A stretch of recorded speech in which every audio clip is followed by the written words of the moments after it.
Many thanks, ladies and gentlemen, dear colleagues. First of all, I would like to thank for the opportunity to come again and to speak at this conference. My presentation and my paper builds on the chapter in the monograph that was already introduced today. So within my research, I wanted to add some levels that were not omitted in the chapter, but that were not present to such an extent that would be sufficient in my view. So I wanted to add some remarks concerning possible future legislative trends concerning state symbols, symbols of self-governing regions, municipalities, communities, and other symbols that I spoke about and that we wrote about in the monograph. First of all, I'm going to speak about the constitutional level of the matter. So I should introduce this part of my contribution with the most important thing, and that is that, in my opinion, there is no need to change the regulation of state symbols contained in the Slovak constitution. So, by saying this, I already spoiled a bit the first half of my presentation, but it will be basically me explaining the reasons why I think that it's not necessary to change the constitutional regulation of state symbols in the Slovak Republic. So what are the reasons why I came to this conclusion? So first of all, despite the fact that the Slovak constitution is the Slovak constitutional regulation of state symbols is rather succinct, so it's rather minimalist, I found no non-functional elements in this regulation. So that's the first reason. It basically works well, so there is no need to change it. And in my opinion, it also provides sufficient constitutional protection and sufficient constitutional basis for the legal regulation of state symbols, and also it ensures enough esteem and respect for these symbols. Maybe one thing that should be discussed is to what extent does the constitution in reality protect the state symbols, in the meaning, is it really that hard to, for example, change them, amend them, replace them by other symbols? I should say that the overall rigidity of the Slovak constitution is comparatively low when compared to other constitutions. Basically, all it needs is a majority of 3/5 of all members of the National Council of the Slovak Republic, and the constitution can be amended. We already had several amendments to our constitution, which is not that old, it's 30 years old. So the rigidity is overall low, and thus also the constitutional regulation of the state symbols could be amended with relative ease. It's not that complicated. So maybe this is a question that I should discuss. Is it necessary to increase the rigidity of the constitutional regulation to protect the state symbols more, to make a change more complicated? There are several factors that needs to be addressed when discussing this topic. First of all, is there a real threat for the state symbols in the Slovak Republic? In the meaning, are there some calls to change them? Are there some powers, some groups that require the replacement of state symbols of the Slovak Republic by a new set of symbols? Basically, the answer is no, with one exception. And that is the state anthem of the Slovak Republic. There are two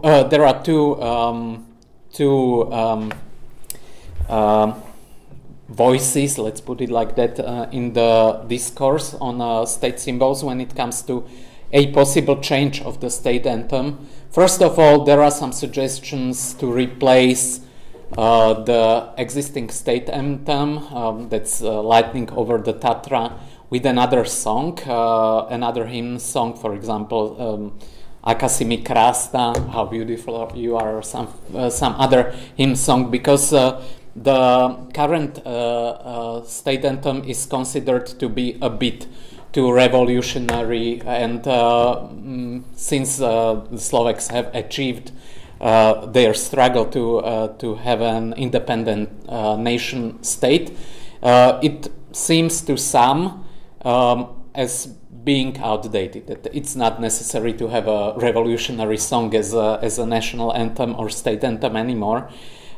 These are voices that we can hear repeatedly, including one of the former presidents of the Slovak Republic, Michal Kovács, who called for the change of the national anthem about 20 years ago. So maybe this is one reason why the anthem of the Slovak Republic is the only state symbol of our state that is in some kind of danger of being replaced.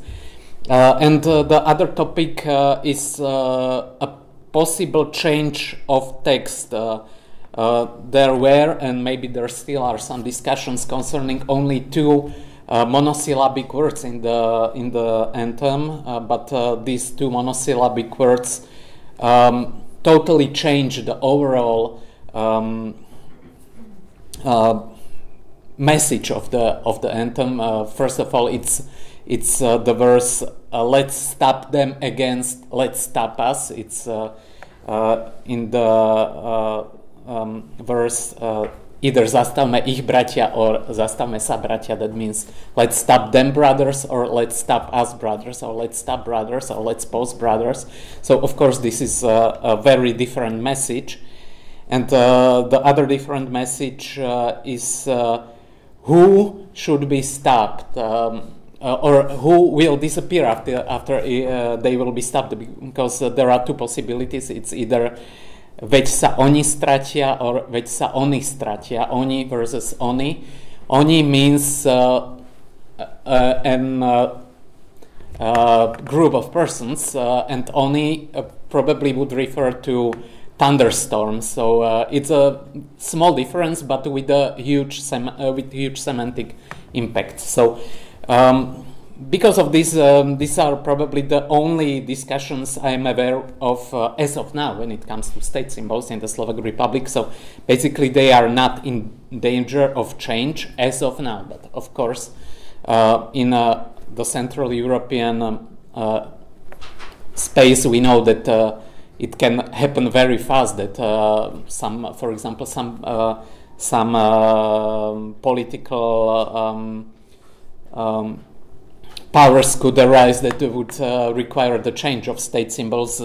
Alexandra spoke about it already, speaking about the communist star which was included in a lot of state symbols in the communist era. So of course also the Czechoslovak state symbols were amended back then, and it's possible that this could happen again. So when it comes to this, yes, the Constitution of the Slovak Republic does not provide an overall too rigid protection to the state symbols, because it could be amended with relative ease.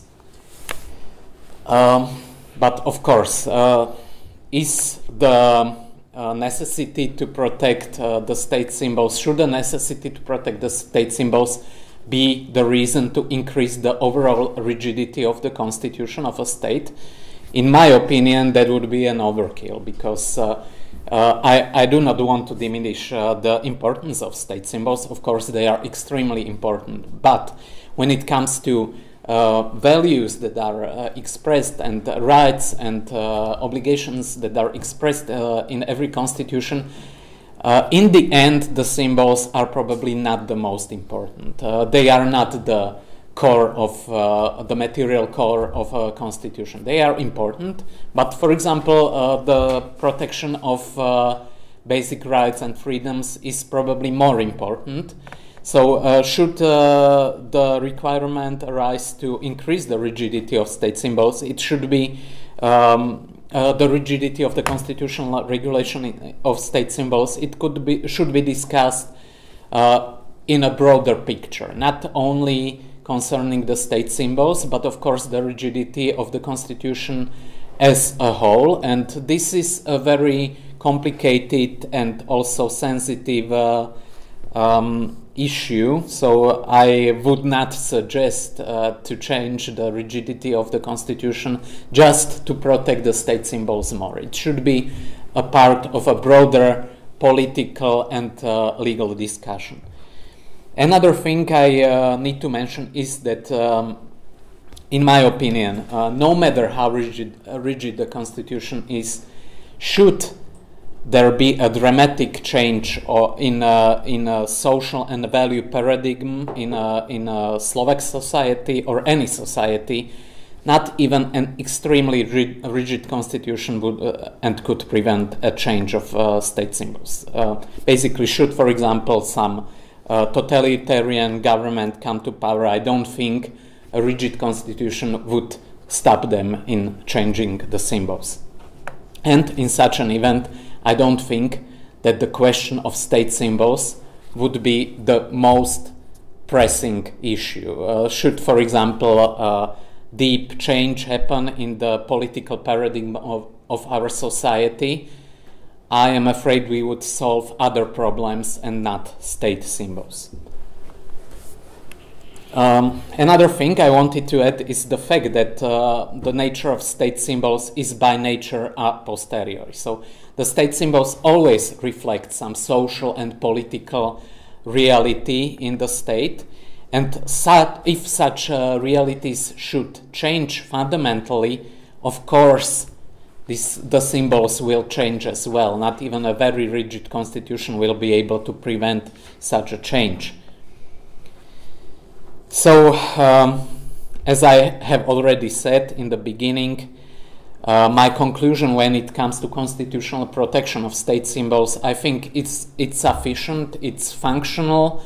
I have not identified any problems in the Slovak constitution, in the Slovak constitutional regulation of state symbols, and in my opinion, the fact that the constitution is not that rigid is maybe should be discussed, but not because of the rigidity of the regulation of state symbols, but because of the rigidity overall. In our constitution, there is no reference, no regulation to symbols of self-governing regions, municipalities, and other communities. In my opinion, it's not necessary to add a regulation of the right of municipalities and self-governing regions to have and to use their own symbols, because of course it would improve their position, but only symbolically. So I don't think it's necessary to amend the constitution to increase the status of self-government in a symbolic way. Probably more important would be to introduce the concept of the right to self-government as an explicit constitutional regulation, because as of now there is lack of explicit constitutional regulation of this right, and it's necessary for the Constitutional Court to fill this gap. When it comes to community symbols, symbols of communities and minorities in the Slovak constitution, again, there is no such regulation in the Slovak constitution. Of course, we could discuss whether there should be such a regulation. I think this should be assessed in the context of the existing constitutional regulation, and of course also in the context of the political reality.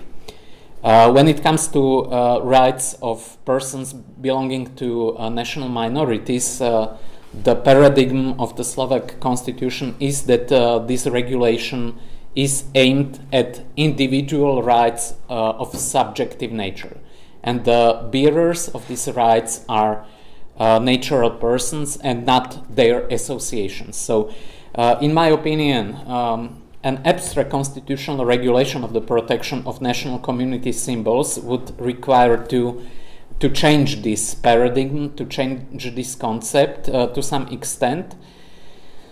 Of course, this would be a very sensitive political issue. I think that if someone would propose an amendment to the constitution aimed at constitutionally regulating a symbol of national minorities, this would be probably feasible only under very exceptional political circumstances, or maybe it would be not feasible, politically feasible at all, knowing the mindset of the Slovak political landscape. What is the principal risk of introducing constitutional regulation of national minority symbols? At least in my opinion, I'm open for discussion, but in my opinion, the legal risk in doing so is the fact that these symbols are also, at least in some cases, symbols of foreign countries. So by constitutionally protecting the symbols of national communities, the Slovak constitution would also, via facti, provide constitutional protection to foreign state symbols. And this could interfere with the existing legal regulation of state symbols of the Slovak Republic. Of course, constitution is more important and stronger than organic laws, but as it stands, this would interfere with the existing legal regulation of state symbols of the Slovak Republic, because, of course, the Slovak Republic grants some preferential regime to their own state symbols. That's normal. That's something we have to understand, that every state prefers the protection of its own symbols because it's an expression of its sovereignty. Another problem is that it would interfere with the current legal regulation of the use of foreign state symbols. Of course, these legal problems could be addressed by changing the Act on State Symbols Act. I proposed also some amendments to other laws. So this is the second part of my contribution. First of all, and that's the only proposal for an amendment to our State Symbols Act that I made. In 2019, there was a strict regulation introduced when it comes to use of the coat of arms of the Slovak Republic on sports clothings of the official sports representations of our state. So, in my opinion, this regulation is too unreasonably rigid, and I think these representations could be allowed also to use some other symbols, like, for example, our national ice hockey team cannot use any other symbol on their jerseys, only the coat of arms of the Slovak Republic. And it's quite common and usual that other national teams use some other symbols. For example, as far as I know, our Czech friends don't always use the coat of arms of the Czech Republic. They sometimes use some kind of logo. And also well known is, for example, the use of the three crowns of the Tre Kronor on the jerseys of, for example, the ice hockey representation of Sweden, or the Canadian maple leaf. So I think when, for example, the Swedes can use the three crowns and not their coat of arms, it's unreasonably strict to require our representations to always use only the coat of arms and no other symbols. This is the only proposed change. I know you may think, why am I speaking that long about ice hockey sports jerseys, but ice hockey is very, very important in Slovakia. So this is a very important issue in my country. I also discussed in the paper possible amendments to the Criminal Code and to the Infringements Act due to the fact that there is an unclear dividing line between infringements under Section 42 of the Infringements Act and criminal offenses, the criminal offense of disorderly conduct under Section 364 of the Slovak Criminal Code. When it comes to the words derogation and defamation. So in case of the infringement, the word derogation is used. In case of the criminal offense, it's defamation. I don't see a very clear distinction between these words. Of course, derogation is not so serious like defamation, but in some cases there could be a discussion whether it's an infringement or a criminal offense. I tried to come up with a solution. For example, I discussed the possibility that in the case of the infringement, the culpability would be based only on negligence, but I came to the conclusion that it would lead to some cases of not very just approach to some cases. So in the end, I found no better solution than to keep the existing regulation of these misdemeanors and infringements, and to base the difference on the so-called substantive corrective as regulated in paragraph 10, section 2 of our criminal code. In the existing regulation, there is no risk of violating of the nebis in idem principle, but the unclear relationship could pose some problems when it comes to legal certainty and the principle nullum crimen sine leget certa.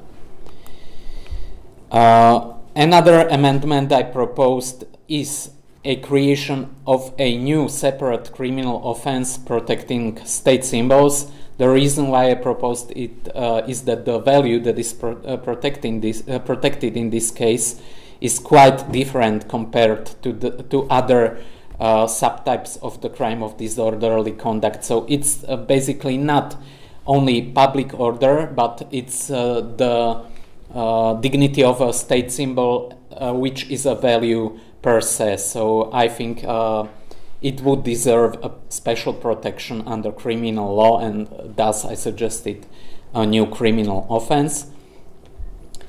I also proposed some amendments to the Act on Sports Events and on the regulation of the use of official stamps of regional self-government, but since I'm out of time, I will discuss them if you should be interested in the discussion. Many thanks for your attention, and I'm looking for the discussion.